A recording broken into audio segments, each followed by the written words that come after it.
Homo deus. That is man the god. It's a really interesting concept. There's a book by Yuval Noah Harari. It's an excellent read. It's what, Sapiens? He wrote that book too. And then Homo Deus. And basically, we are approaching a point technologically where people are going to be able to improve themselves through technology. Either genetic modification, be it of themselves or their offspring. Right now you're able to select eggs, you're able to check for different abnormalities to prevent diseases and all of that fun. You'll be able to select eye color, but you also will get to a point where you're going to be able to select physical fitness, height. You're going to be able to add from one egg to another egg. You're going to be able to use whatever you want and splice this together to produce an improved human.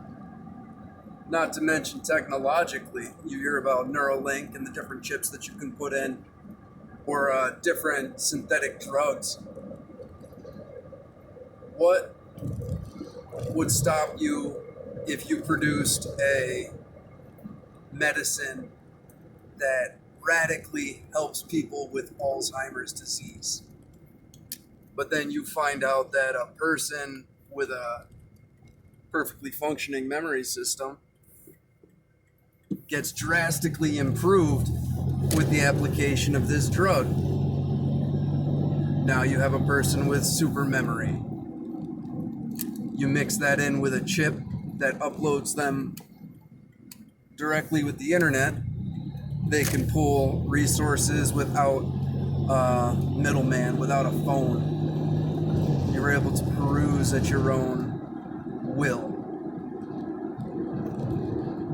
Then you combine that with genetic modification and alteration, you're going to have something that doesn't even look or resemble a human the farther down the line you go. Now, is this the natural course our evolution is going to take? Perhaps. It seems apparent. I'm sitting in a vehicle right now on my ass without an accelerated heart rate going 35 miles an hour. That is an extension of technology. This vehicle becomes an extension of myself. So technology that we're able to enhance not only our bodies, but our brains. And it's going to happen with a lot less clunkiness as things progress. Within 100 years, it's supposed to be, people are going to be immortal. Which basically means if someone comes up and shoots you in the head, you'll die. But you're not going to die from old age, disease, or anything else. Now that's all theoretical, but there are active projects working on it. The Lazarus projects, all this fun. I think Gilgamesh Project Gilgamesh or something like that, based off of an old story about trying to achieve immortality. So now this presents a whole lot of other issues, potentially. So if everybody lives forever and everybody can choose what their children are going to look like insofar as advantage and all of that, you're going to be able to have computers put into your brain. You're going to be able to upgrade yourself and your offspring. What happens to the people that either refuse to upgrade or can't because of limited means? And the way that we're progressing currently, there's going to be a lot of people of limited means. And so that means the elite are not only going to have obvious monetary power and dominion, but it's going to get to a point where there is an actual physical, mental, and life expectancy between the rich and the poor, creating a whole new level of separation. And this is something I think about often. There's different body hackers. The one guy, I can't remember his name, he used to work for NASA, And that's one of his greatest concerns, is that he sells genetic modification with CRISPR, and he's trying to get the information out there, and he's trying to get these things out there because he knows that this is going to be the creme de la creme of society that is going to jump on this bandwagon to kind of get ahead. Right now, you look at business, or you look at all of these different cutthroat environments where any type of edge is going to be taken. So of course, you're going to see that, and what that means for us as individuals, as humans, as Homo sapien, it's yet to be determined. Now, von Goethe, he used to talk about the velocipedic age, where we would be able to communicate simultaneously anywhere on the planet. And that this would bring a deadening of the human spirit, simply because of how much interaction there is able to be, how much information there is able to have.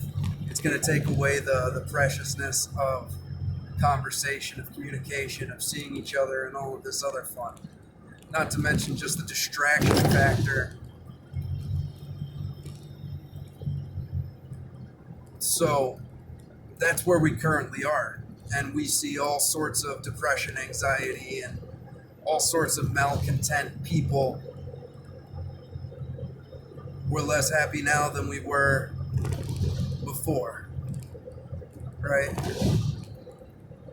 Even if you just go back to the 50s, right? 70 years ago, people were far happier, according to surveys taken and all sorts of different metrics. So is all of this technology a good thing? Is the way that we're progressing? Now, it may be inevitable, it may be unstoppable, but the distribution of it, it's going to be an interesting world. And if these are things you haven't thought about before, I suggest you do some thinking. You think long and hard about it, because this is the future that our children and grandchildren are going to be living in. Some sci-fi shit. That's where we're living. That's the direction we're heading. And yeah, there's going to be a lot of bumps along the way. And if used incorrectly, and if distributed inappropriately and disproportionately, I foresee it's going to be a lot of issues for the people at the bottom. And that is going to be the majority. So, best of luck. That's all. I don't know. Make the best of it, I suppose. Upgrade, don't upgrade, whatever. But once they get to the point where they're uploading consciousness into the internet, how exactly does one die? You can live forever. Theoretically. And what good does this do you? Is that truly life? Or is it just something that's similar to you? Are you your neural connections within the brain? Is there something more? These are all questions I don't have answers to, but definitely some things I've thought about quite extensively, and I think everyone else should as well. We have more in common with each other than those that want us to fight. It's true now, but it might be true by a much greater extent in the coming future.